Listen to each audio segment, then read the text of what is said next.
Hi everyone, thanks for coming. Today we have Jason as our speaker. He's a PhD student from Columbia University, and he's going to talk about their work, automated market making and loss versus rebalancing. That's welcome. Thanks a lot for inviting me here. And today I will be speaking about the incentives faced by liquidity providers in automated market makers. And this work is joint work with my excellent collaborators, CFMMs LP, who is a professor at Columbia University's Graduate School of Business, my PhD advisor, Tim Roughgarden, who is a professor of computer science, and Anthony Zhang, who is a professor at the University of Chicago Booth School of Business. So let's get right into it. So in decentralized finance in general, the question is essentially how do we perform traditional finance operations like lending or trading in an automated and decentralized way. And usually when we do that, the bonus thing is that we obtain new functionality that is not currently present. And an example is that, like for trading, we also obtain liquidity supply for illiquid long tail assets, which are assets that are essentially not frequently traded. And when they're traded in small quantities. So the prevalent idea in this regard has been essentially automated market makers, which essentially are based on the central idea that we need to organize a bunch of liquidity providers into a pool of joint assets. And let's say that for this example, the pool that we have has Ethereum and US dollars, or the decentralized equivalent of that, USDC. And so what's the characteristic of this pooling of the assets of these liquidity providers? Essentially, it's that this pool is always going to accept buy and sell orders for either of the assets at some specific quoted price that the AMM is going to quote. And so what's the particular functioning of the AMM? Well, as I told you already, the only thing that's left to specify is essentially how do we set this quoted price. And now the most prevalent and actually almost only mechanism up until now that has been doing that is essentially that of constant function market makers, where essentially, how do you set the price function? You essentially intend your trading of assets to satisfy being on a constant level curve of some function that's called the bonding function, f of x comma y, where x is, say, the Ethereum and y is the USDC. So this is the key property in how you set prices. And so why would a liquidity provider want to run through all this procedure, essentially? Well, clearly, they have to gain something. So what do they gain? They gain fees from traders that interact with this AMM, and as well as token rewards, which are essentially just for their participation as an LP in some pool. What we examine in this work is essentially when does this benefit that the LPs obtain actually outweigh the risk from being a liquidity provider? And at this point, you should be surprised with what I just said, because I never even mentioned what's a risk of being a liquidity provider. Like, is there a risk to providing liquidity in a pool? And the answer is that yes, there is a risk in being a liquidity provider in a pool. And the specific risk is that sometimes, or almost all of the times, as it's practically observed, you may actually interact with traders that have better information than you about the price of an asset that you're trading. This is called in traditional finance adverse selection. And it's essentially the major danger that you're subject to when you are participating as an LP. And so what do we view here? So let's suppose that we have Uniswap V2 or a constant product market maker. And let's suppose that here, you can't see this in the slide there, but let's suppose that you contribute some money in this pool in the June of 2021. Then you would see the value of your assets run through this crazy target curve as to how much money you have. And now, what do we actually intend to do? We actually intend to check when being a liquidity provider in this pool would provide an advantage to us or not. Now, this clearly would seem to someone as an inadequate curve to judge whether it is advantageous or not to participate in liquidity providing. So essentially, with this work, our model predictions would be this green line right here. And you can see that it's essentially very smooth. And furthermore, you can see here it constantly increases. So basically, you are guaranteed to have profits from this strategy, at least up to that point that the graph was made. And essentially, What's the y-axis? So the y-axis is essentially the value of the pool in the blue case. And in the green case, it's essentially our model's predictions for what your profit would be as an LP. So it's your income minus your loss. Your loss is lever that we're going to introduce here. It's basically the predictions of the model. And the fees is the income that you receive. So the green line is the fees minus your predicted loss from the strategy. So let's. What's the relation between the blue line and the green line? So the blue line is if you invested in the pool and you did nothing else, just invest in the pool, then the value of your asset in dollars would be the value that you see in the blue curve. Whereas the green line would still be some value in dollars of a modified strategy according to our prediction. We will run through what this strategy is afterwards. How do I know whether the green line is good or not? Yes, so this is cumulative. So the fact that it seems like it is increasing means that essentially you are constantly having profits. If it was decreasing at some time, then it would be essentially that you're also taking losses. But currently, it seems that you are having gains with this strategy, at least according to the prediction. It's bad because it's decreasing, but the free is good because it's decreasing. Besides, so the main point that I want to make here is that essentially the blue is bad because it is very irregular. Like it doesn't allow you to actually understand what's going on in terms of the risk that I described just previously. So the adverse selection costs. It conflates, the blue curve conflates the market risk, which is essentially what the assets are doing at the same time that you're doing the strategy. Whereas the green line does not have this market risk. So the green line does not depend on a lot of extent on what the price does. And we will describe afterwards what this strategy is. So here's a special case of our results. Let's again imagine that we have the same constant product market maker that I described previously. So what is this? The units of V2. It's essentially X times Y equals a constant. So let's also assume that the trading fees that you gain as a function of the volume that is obtained is essentially 30 basis points. So 0.3% of the trading that's being done is going to go right into your profits. And let's also assume that the current daily volatility of the price of Ethereum in relation to US dollars is actually 5% that we're seeing on some specific day. Our model allows us to actually argue about what would be the daily loss due to the adverse selection costs, so due to providing liquidity in the pool, and this lever that we're going to see afterwards.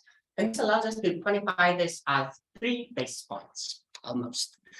And so what does this mean? This means that since the profit of being a liquidity provider is essentially income minus loss, so fees minus the projected cost, which is lever, essentially, if you wanted to break even, then the volume that should be traded daily, which is named turnover in the finance literature, is essentially almost 10% of the pool.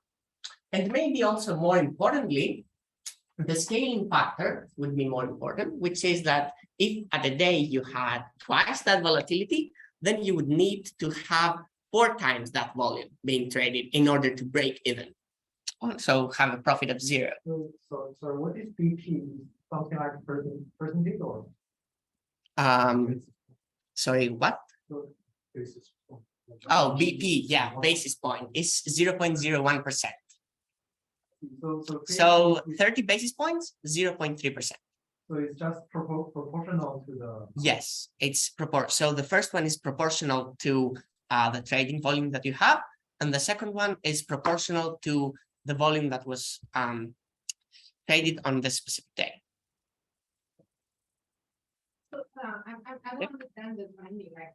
Mhm. When you say the daily loss is 3.125, are you making some assumptions? I'm not. Yes, the assumption that goes into this calculation is essentially the 5% volatility. We will see later why this goes, how exactly this goes into. It's essentially the model that you have for what the price trajectory of Ethereum does on this specific day. So it's like you have perfect information with the loss being zero. Like you said that the reason why I have loss is because other traders have better information than me. Yes, and they're able to transact with you in the pool in order to take advantage of this information. So is there some information, the assumption being made about this liquidity provider? Yeah, so the only assumption, so the liquidity provider does nothing. The only thing the liquidity provider does is that he provides his funds to the AMM and then gets automatically rebalanced by those traders that have better information. So the liquidity provider is not involved in the procedure besides setting aside the initial funds of the AMM, nothing else. So let's, yeah. So can I interpret volatility as a measure of risk? It's actually the variation of prices. So it's how much the prices vary on a given day. If you had a small variation in prices, then this sigma would be small. So it would be like 1% or 0.1%. 5% would be some number. And essentially you might have like 100% volatility where the price goes all the way up and down in a very crazy way, right? So if this previous picture happened in a single day, then this would be a picture that will have a huge volatility, right? Because you can see that you have more than 100% volatility here. If this would happen in a day, this is not in a day, of course. So this 5% means within one day, the price of Ethereum relative to USDC has changed over 5%. So it actually relates in a very precise way to the model that you have. So it relates to, yeah, so it's a parameter in the model that we will see later. So it's not exactly that, but empirically it can be approximated by what you said, yeah. Wait, you have a daily loss of some at this point. So how do you break even with the turnover is higher? You obtain fees from the trades, right? So what's your profit? Your profit is your income, which is your fees, the fees that you obtain from the trades, minus the loss. Oh, The loss is this, the fees are this, right? Sorry, why is fee for quality of profit? Because the fees, they are paid by the traders who transact with your pool. You as a liquidity provider transact with them and they're paying you to transact with you. So is this daily loss like a worst case fund? I mean, doesn't it depend on what other people do? The loss. So the only assumption that goes in here is that essentially it is kind of a worst case assumption in the sense that during the day you will only encounter people that are trading with better information than you. If people were trading with you against the price, so they were not following the external price movements, but they were doing the reverse one, then you would obtain some gain for that. But here we assume that all the flow, all the trading flow that you see is essentially arbitraging. So it's trades that are trade with you purely because they have better information than you, for no other reason. Does this resolve it? Okay, so let's move a little bit. Everything will become more specific in a second. So what is one way that we could assess whether liquidity provisioning is a profitable investment or not? It is doing this in an ex post way. So what this means is that we're looking at the past. We have all data, we have market prices, we have pool prices, we have the trades, we have everything, and we want to examine what happened in this past period. So let's get into a specific example, which is the following. again, the same AMM as before. You as a liquidity provider deposit into this one Ethereum and $1,000. Then you go back after a month and you see that for you to withdraw, there are half an ETH and $2,000. What does this mean? This means nothing if you don't have the prices of Ethereum relative to USDC. Well, this means something because this particular AMM, but we need the prices for that to make sense. So in this period, initially, when you contribute this amount, let's say that the Ethereum price was $1,000. And then after a month, the Ethereum price became $4,000. What's the initial and the final value of your investment? The initial value of your investment is 1 times 1,000 plus 1,000, so $2,000. What's the final value of your investment? It's half times 4,000 plus $2,000. So it is $4,000. So what you might see initially is that the value of your investment as in this pool essentially increased. But is this really true? Like, one thing that you could do surely is provide liquidity in this pool. But what if you did something else? So let's say that instead of providing liquidity to this pool, you just kept your assets that you had in the beginning. You did nothing else. So you had 1 Ethereum and $1,000 at the beginning, just keep them. If you kept them, then this is called the holding alternative. And if you were doing this, we would see that the value of your final investment, what would it be? It would be 1 times 4,000 plus 1,000. So it would be $5,000 actually. So it seems like actually you did not gain from your investment as a liquidity provider, but it was all due to the great month that Ethereum had. It was all due to the market risk. It was all due to the market price. Nothing of it was due to your decision to provide liquidity in this pool in particular. You could have done better. But is this really a good metric to have in terms of whether liquidity providing is a profitable investment or not? Like, well, what's the cost of doing that? Maybe not, because what's the key idea behind this calculation? The key idea behind this calculation, which is commonly referred to as impermanent loss, is that essentially you will compare your initial and your final portfolio at the final prices. So here, you would have had $5,000, but instead you had $4,000 with the final prices. However, let's think about the following thought experiment. Let's say that Ethereum's price was $1,000 at the beginning, then went to $4,000, and then went back to $1,000. And let's instead imagine an alternative world where the price of Ethereum stayed always the same. So 1,000, 1,000, 1,000 constantly. These two worlds, what do they have differently in terms of impermanent loss? Well, nothing, because the initial and the final price are the same in both worlds. It's $1,000. It is $1,000 in the end.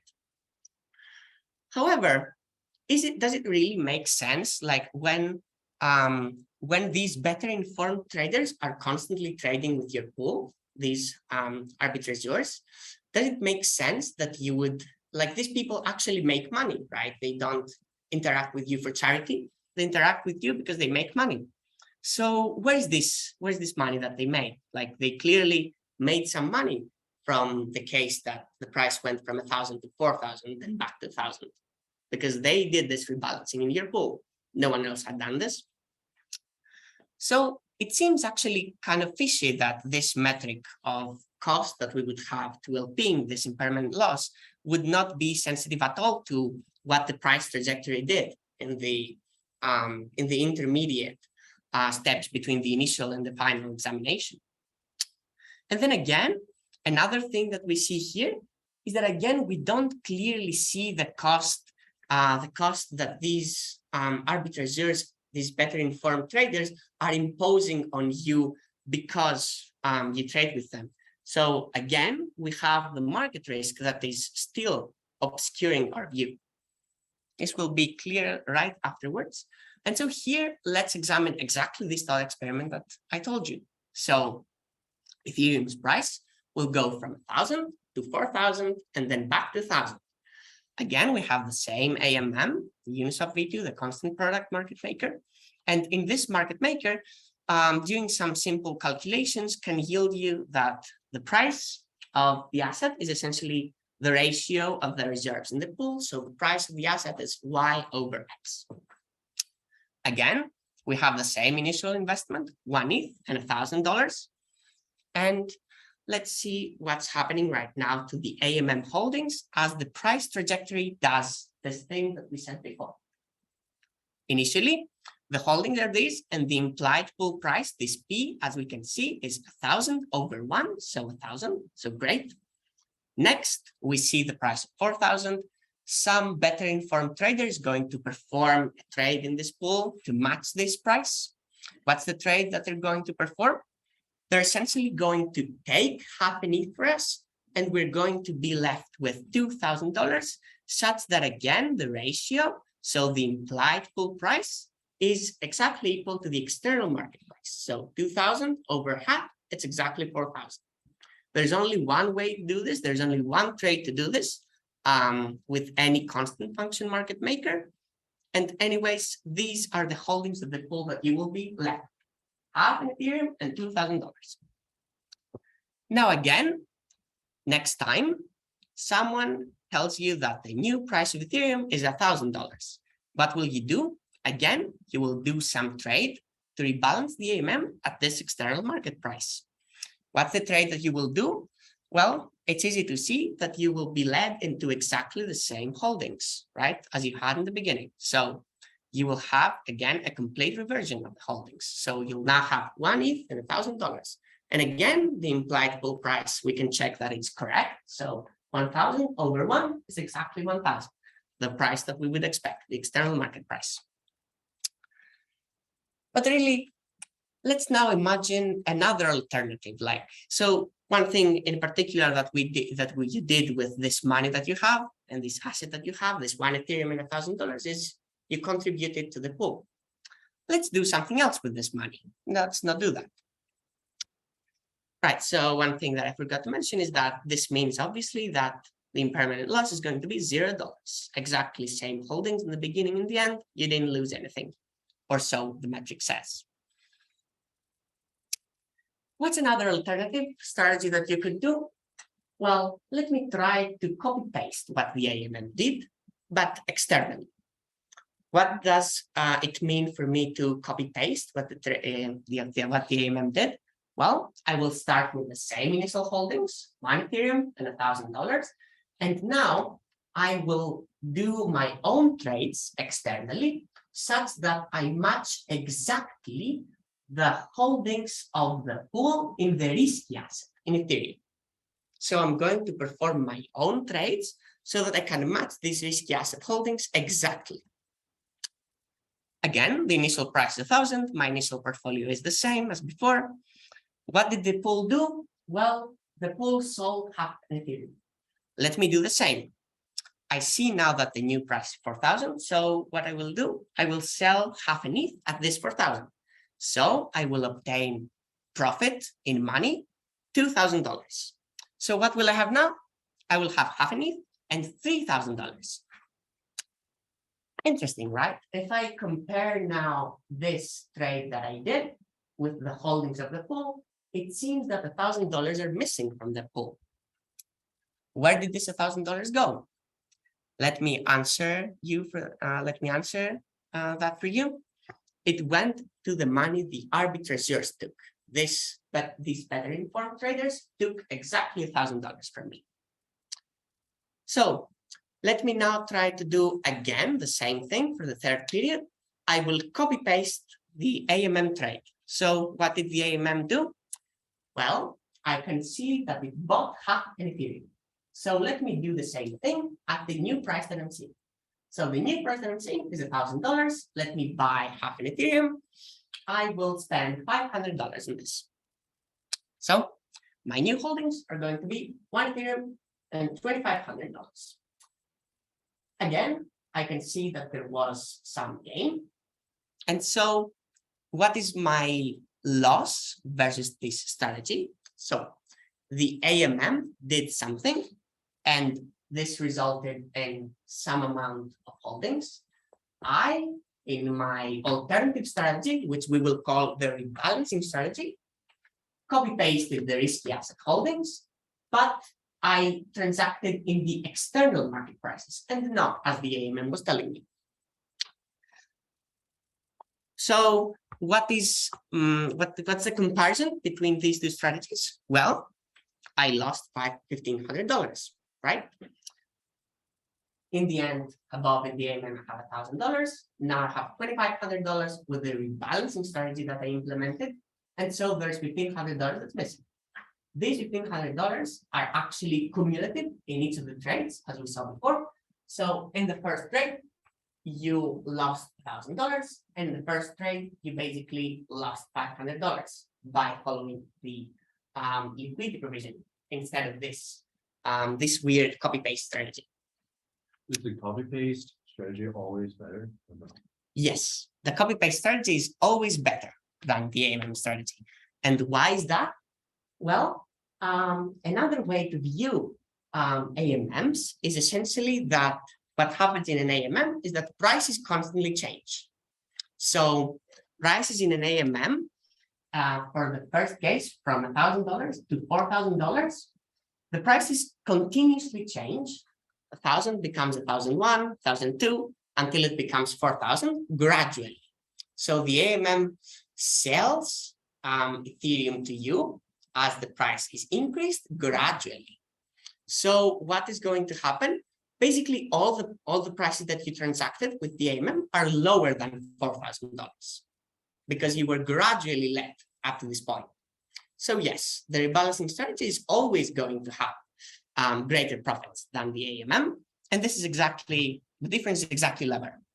So is this assuming the arbitrageurs are clever? So if they are very stupid, they like just buy Ethereum with $4,000 and sell Ethereum with $1,000, and you copy trade, you are also lost.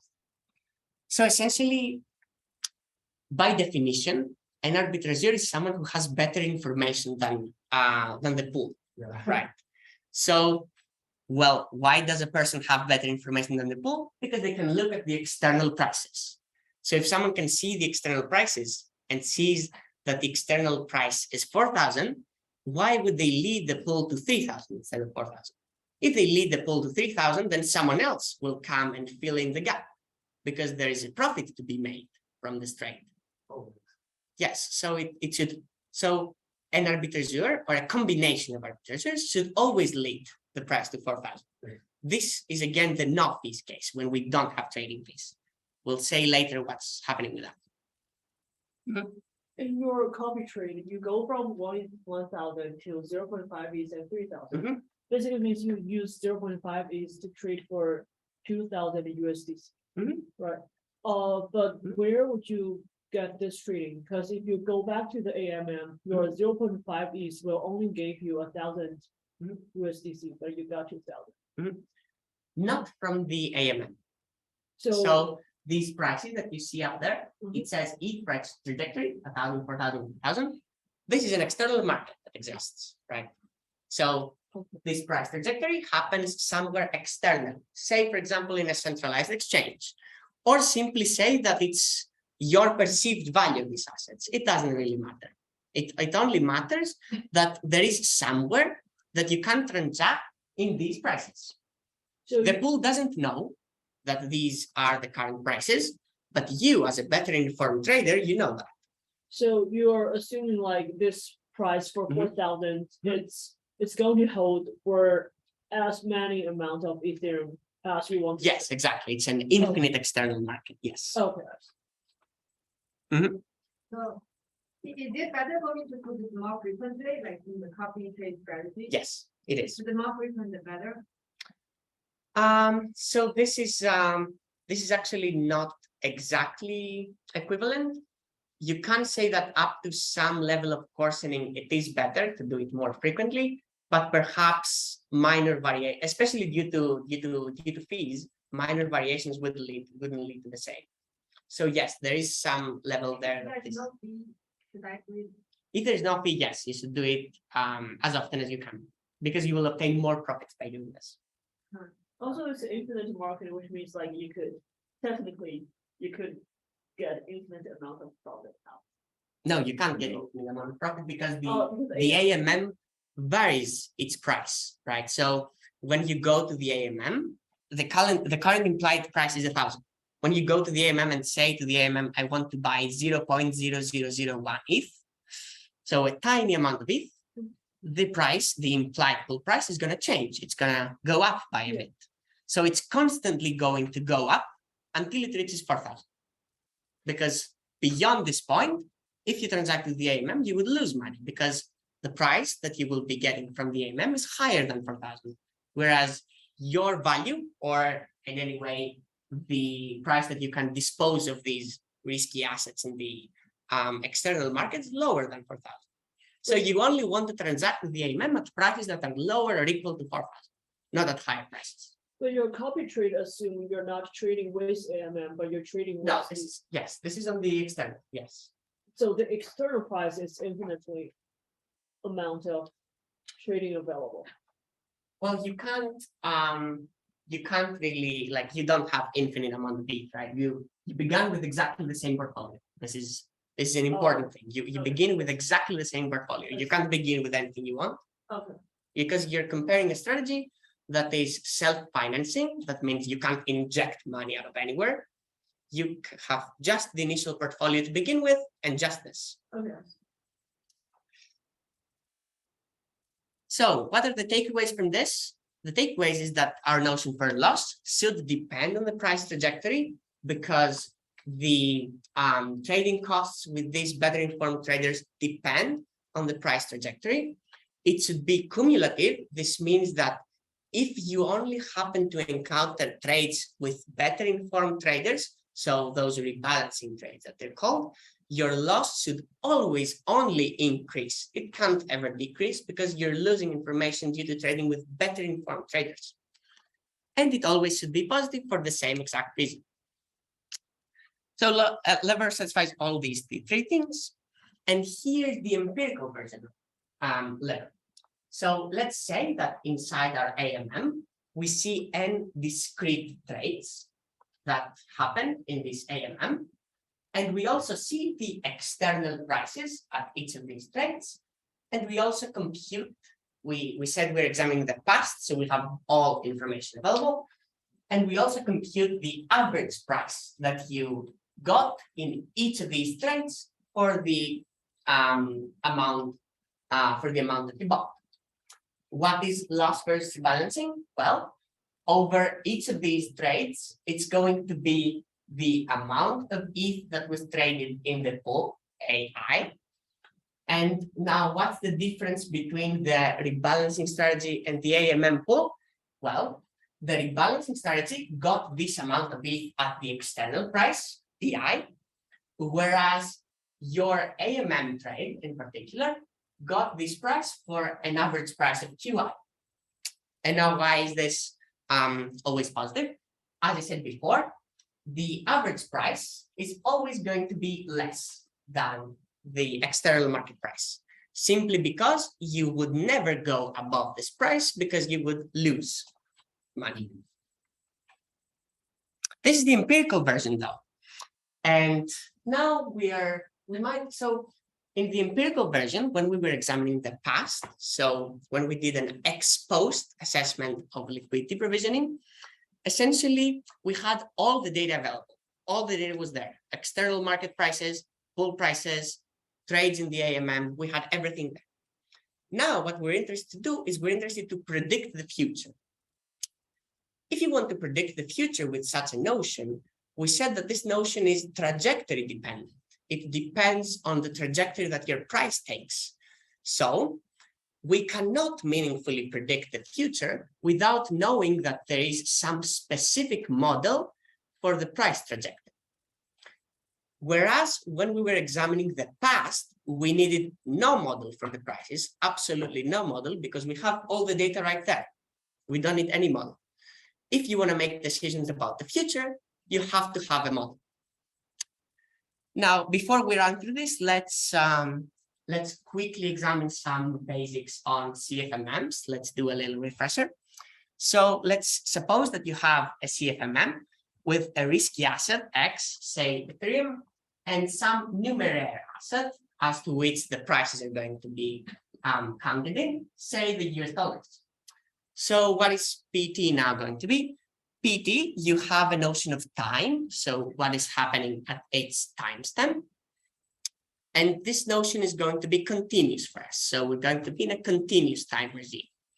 And so you have this price trajectory that we said, which is exactly the external market price, is denoted by this PT. What is a CFMM? A CFMM, we said already, it's a level curve of a particular function F. So suppose that liquidity providers initially contribute some initial reserves to the pool such that you are at this particular point of your function. If someone were to trade with this CFMM, what would they do? They would choose another point to go to for the AMM to go to at this specific level curve. So let's say that this is our orange point right here, or yellow as it seems in the slides. So what is the marginal price that you would get if you did an infinitesimal small trade at some point, let's say x0? It is exactly the negative of the slope. And we can see this better in the next slide. So if you imagine that you're again with this yellow point right there, then your slope is going to be exactly the negative of the market price. So let's introduce now the pool value function when you have no fees in the AMM. What is the pool value function? Well, it says to you the following thing. If you have an external market price, PT, then at which of all of these points that are on this curve would you be in? You would be in the point that has the minimum value. Why? That satisfies, obviously, that's on this curve. Why would you be at this point? Because if you were at any other point, then some smart trader would trade with you, lead you to this point, and would obtain the difference for free. So everyone is incentivized, every trader is incentivized to lead you to exactly this point. So this point is where you're going to end up at.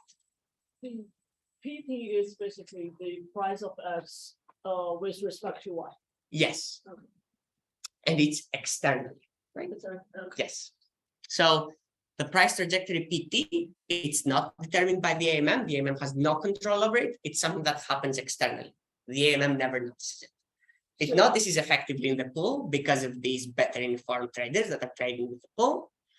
But for itself, the AMM couldn't notice this price trajectory. Okay, so the value of the pool, you represented it in the units. Or... Yes, it's in numeric units, yes. So everything that we will be talking about here, the trading fees, the values of various strategies, they're all going to be in the numeraire. This is just a change of basis, right? So you could just multiply that by any price you want and you would obtain something different. But you have to choose one of the two assets to be your base in your calculation. And so we have some technical assumptions here that this function is sufficiently smooth, but this won't matter for the purpose of this talk.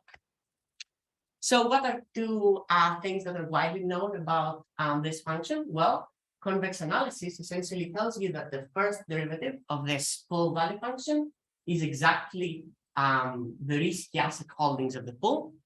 And so it's always positive. And the second derivative of this pool value function, which is the first derivative of the holdings of the pool, is going to be negative. What does this mean? This means that the pool value function is essentially increasing, but concave. So it increases in this way. Let's look at an example briefly. If you have a constant product market maker, units of V2, X times Y equals L. Let's ignore the L and the constants here. What does the pool value function depend on? It roughly grows as the square root of P. How do the holdings of the pool vary with the external price? Roughly as 1 over root of P. And the numeraire that's contained in the pool roughly varies by the root of P. Now let's go back to our initial, the initial thing that we said. we need to have a specific price trajectory in order to say anything about the future. So what is this going to be? We use here the most standard financial model, which is the Black-Scholes model, which essentially says that your price trajectory, it's going to be as random as it can get, basically maximally random. And it's going to be, so your prices are going to follow a geometric Brownian motion with some stochastic volatility. Now, this might sound very fancy, but essentially, what does this actually mean? This means that the price changes that you're going to see, so this P at T plus DT minus PT, the price change that you're going to see, is going to be relative to the current price that you see. So this should be normalized by PT. And then this is just a normal distribution that has a mean 0, and it has some variance that is sigma squared and scaled by the time. So it's sigma squared times dt. This is all the Brownian motion assumption means. This is essentially the essence of the Black-Scholes model. And so let's go further into our assumptions right here. Our assumptions is that you have two types of market participants for our model. You have these better informed traders, these arbitrageurs, whose only purpose to transact with you is to make profits off of you. They have no other purpose in their existence. And so what do? They rebalance your AMM exactly to the external market price. Why? Because they are able to transact with your AMM without fees. This is an assumption that we make. So the arbitrageurs transact with your pool without any fees. And then you also have noise traders. So what do these noise traders do? Well, they want to transact with your pool for their own purposes. It doesn't matter what the purpose is, but they really want to transact with your pool. And these traders, they're providing your fee income. So these traders, they're paying fees. This is where your income will be derived from. Your loss will be derived from the arbitrageurs, and your income is going to be derived by the noise traders. And some final assumptions. Everything is gathered on this slide, essentially. We will only focus here for judging the future for short time horizons. So what does this mean? This means that your time horizon for the future is sufficiently small that we only focus on passive liquidity provisioning. So your constant is not going to change. No one is going to be added as a liquidity provider. No one is going to be removed from the pool as a liquidity provider. Everyone as a liquidity provider is going to stay exactly where they are. Yes. So from the perspective of AMM, I cannot tell who is interact with me, right? Whether it's arbitrager or noise trader, I cannot tell. So Yes. why can I assume that one doesn't pay the fee and one pays the fee? Yes. So essentially, this can be enforced ex post.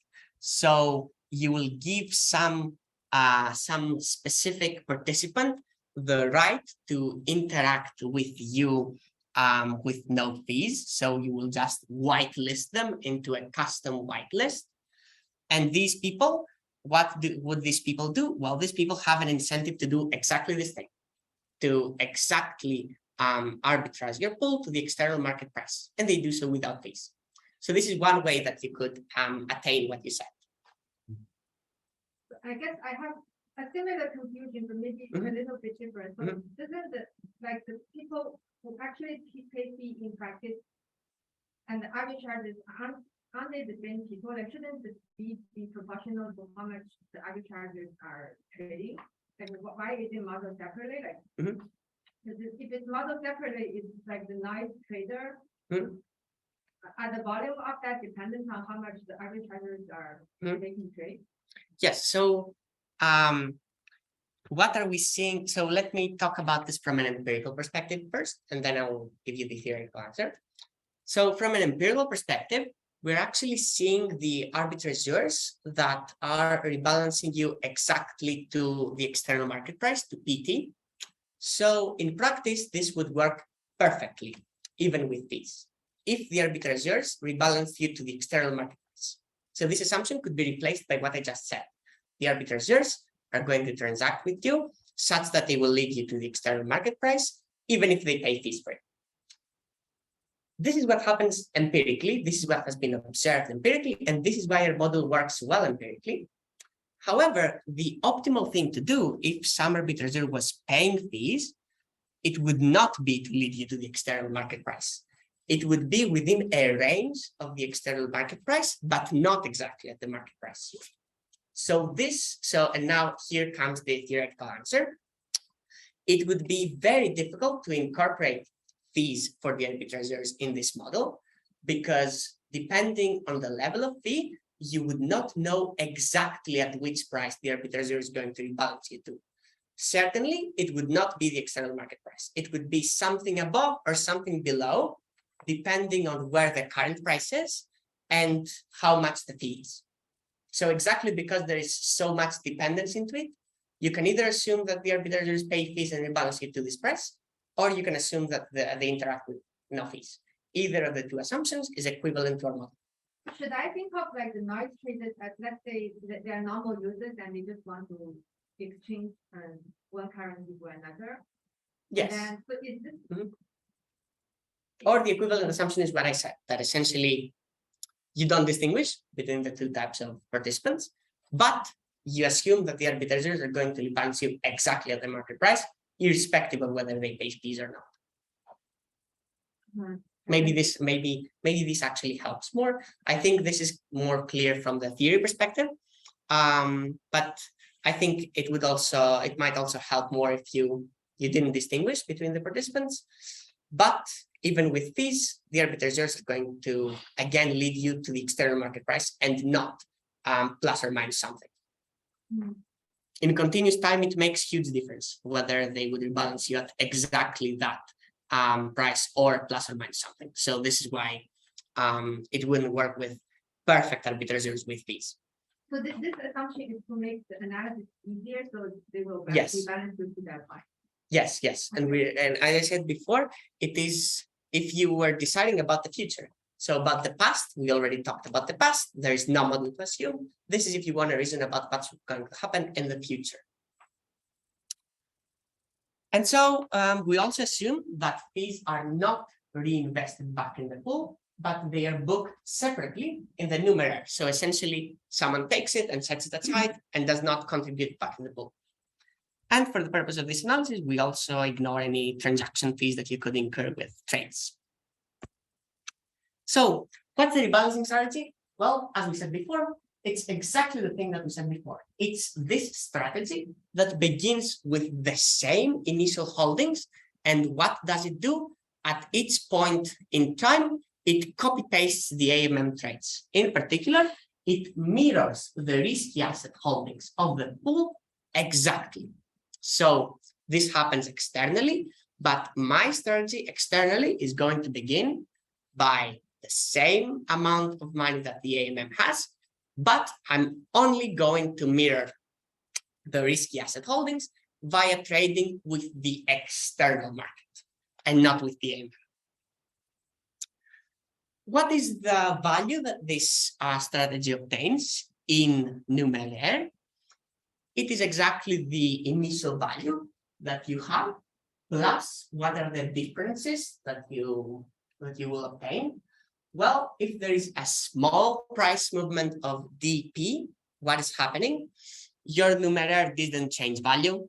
The value of your numeraire is constantly 1. It doesn't change. So there's no change in value to account for there. But the value of the risky assets that you hold, this one did change. How much did it change?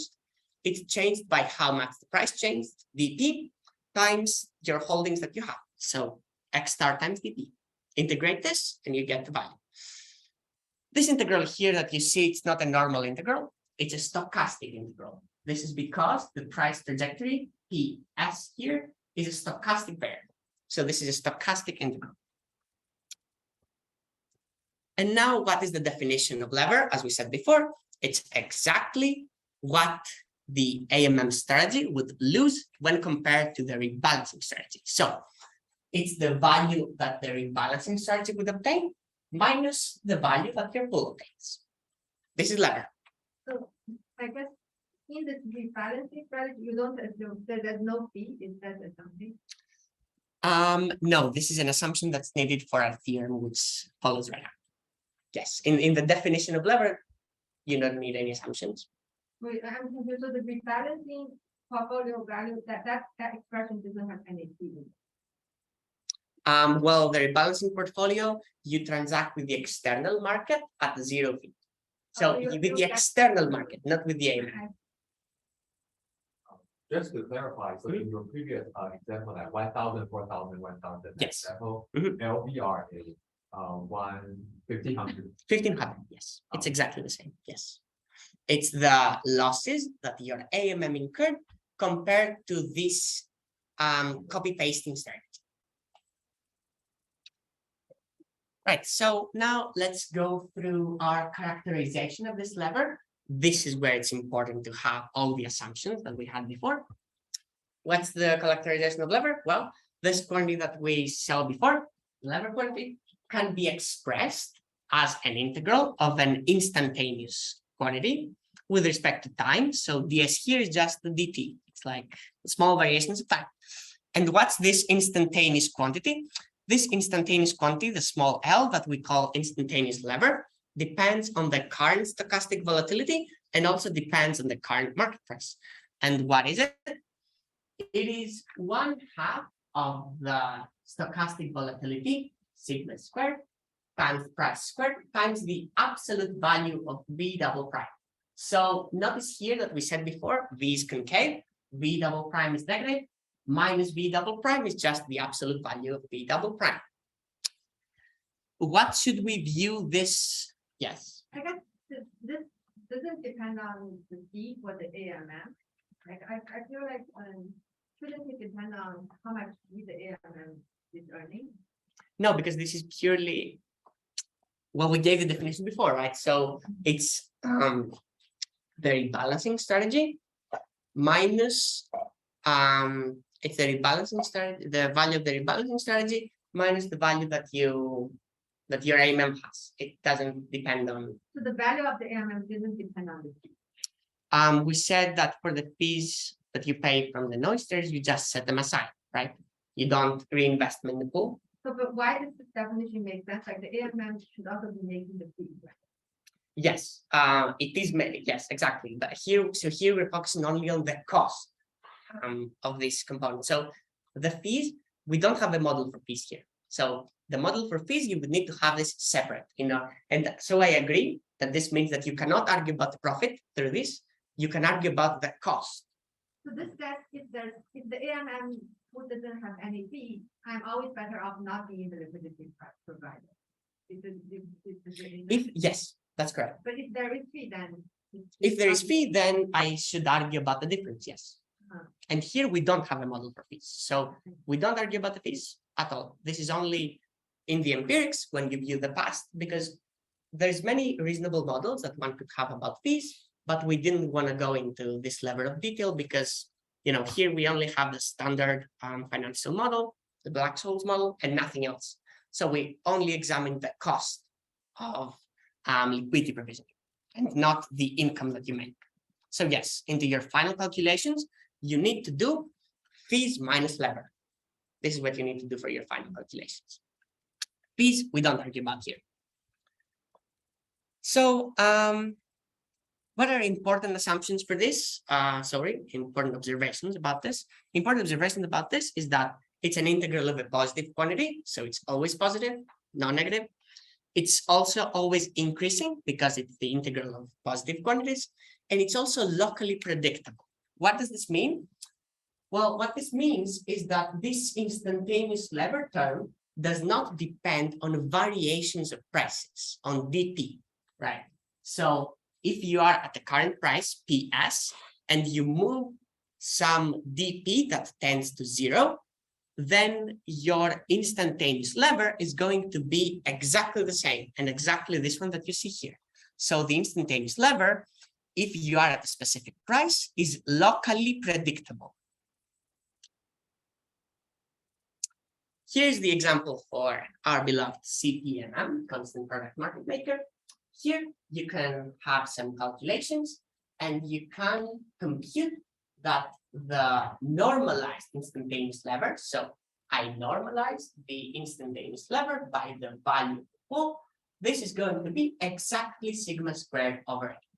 And so with sigma 5%, it's the quantity that we said previously. Basis points again, to remind you, is 0.01%, 10 to the minus 4. So what is the intuition for lever as an adverse selection cost? And I will finish right after this one. Basically, let's imagine that you have a reparameterization of your AMM. So critically, this curve that you see right here, it's not the original 1/x curve. It is the risky asset in the y-axis, and the x-axis is the price. So it's this x star of PT. This is the curve that we're seeing here. It's not the original curve. They have the same form because we said already that the other one is 1/√P. So this one is 1/√P for the CFMM. So they seem like they're the same, but they're not the same. Let's see here an intuition of how lever is defined. What's going to happen? So let's say that the external market price is P. Let's say that the new external market price is going to be P times some small multiplicative variation, exactly what we said. It's P times 1 plus epsilon. What is epsilon? It depends on your sigma, and it depends on some delta P that you move around. So the external market price increased from P to this new quantity. What is going to happen in our AMM? Some arbitrageur is going to take us from the first point to the second one right over there. Doing this, they're going to gain some amount of assets, this delta X. And what is exactly the value? So let's see now what the rebalancing strategy would do, right? So the price increases. Now, it's obvious that the price increases. Since the price increases, what would the rebalancing strategy do? It would sell some assets. How much asset would it sell? Exactly the same as the pool would sell. People waiting all the time. Because the movement is for Yeah, sure. So essentially, the orange rectangle that you see here, it's exactly what the rebalancing strategy would obtain. What the arbitrageur is obtaining in value? The arbitrageur is obtaining in value this blue shaded region. And what is lever? We said already, lever is the difference between these two. This is a triangle. If you squint your eyes a little bit and go take this delta P to 0, this is going to be just the area of the triangle, lever. And so it can be approximated by this quantity, which essentially will not go into this, but it's essentially exactly the same as before. So this gives us why, an intuition for why lever is essentially an adverse selection cost. And so let me wrap up by saying that lever is essentially, as we saw already, it's the running cost of you doing liquidity provisioning in a pool, and it has all market risk removed. So it's locally predictable, as we saw before. Additionally, one thing that we didn't see here, but I had planned for today, but anyways, is that of all the strategies that you could imagine, the rebalancing strategy is the only strategy that is locally predictable. Every other strategy, including impermanent loss, is not going to be a true running cost, and it's going to go up and down. It's not going to be cumulative, and it's not going to be what you lose to arbitrageurs. Lever is the only notion that you lose of what you lose to arbitrageurs. Now, lever is also achievable. How do? You mirror the exact negative of what your pool holds. So what does this mean? In finance terms, this means that you short the rebalancing strategy. If you do this externally, what you will achieve is exactly to lose lever. Of course, you gain some fee income. So what's your profit? It's fee minus lever. We saw already that if you have a stochastic model, you can make predictions ex ante. with the little closed formula you have. It's just a simple integration. And it seems to us then that this lever is exactly the time premium that you obtain from pre-committing to doing this LP strategy versus doing anything else that you could imagine doing. So that's it for today. Thanks for being here.